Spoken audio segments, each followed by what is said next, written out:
Nous allons voir comment réussir une crème anglaise. Bonjour, je suis Anthony Courteil, chef exécutif à l'atelier Guy Martin. Pour réussir une crème anglaise, il faut 500 g de lait, 4 à 5 jaunes d'œufs, il faut 65 g de sucre et une gousse de vanille pour une crème anglaise vanillée.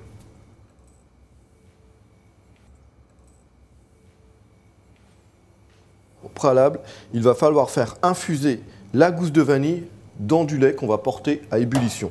Donc pour la gousse de vanille, tout simplement déjà, couper, fendre la gousse de vanille en deux, comme ceci, et avec la pointe du couteau, récupérer l'intérieur de cette gousse de vanille. C'est là où vraiment toute la saveur se trouve. Ce sont ces petits grains noirs. Alors là, ça embaume vraiment, que l'on va plonger dans le lait.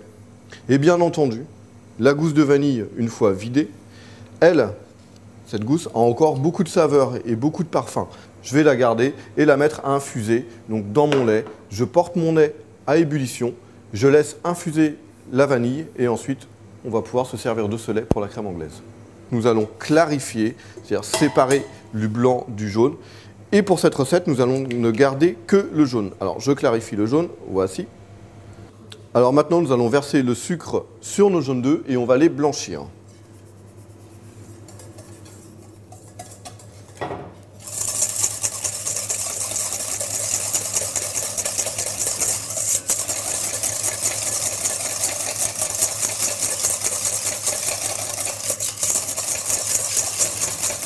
Voilà, c'est parfait.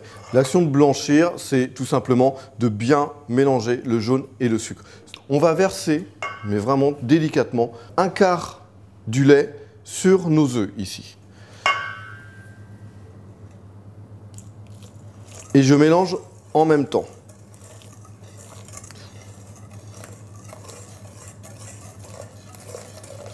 Voilà. Le fait d'avoir versé le lait sur nos jaunes, ça nous a permis de le rendre plus liquide et donc de les verser plus facilement sur notre préparation du lait qui est encore chaud. Alors je verse tranquillement mes jaunes d'œufs sur mon mélange de lait et à ce moment-là, je baisse mon feu, c'est-à-dire que je le mets sur vraiment au plus petit niveau pour le cuire tout doucement. C'est là toute la difficulté de la crème anglaise, c'est sa cuisson. Sa cuisson ne doit pas excéder 85 degrés. Pour ça, le terme qu'on utilise en cuisine, c'est cuire à la nappe. Cuire à la nappe, pourquoi ce nom? Parce que la crème doit napper la cuillère, regardez. On doit napper, regardez, quand je passe le doigt dessus, on ne voit pas vraiment ma trace de doigt, ça reste encore assez flou. Alors on va vérifier, regardez, là, elle paraît un peu plus épaisse, tout simplement.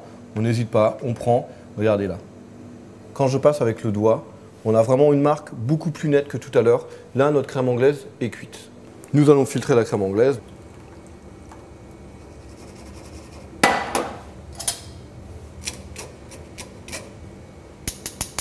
Et voilà.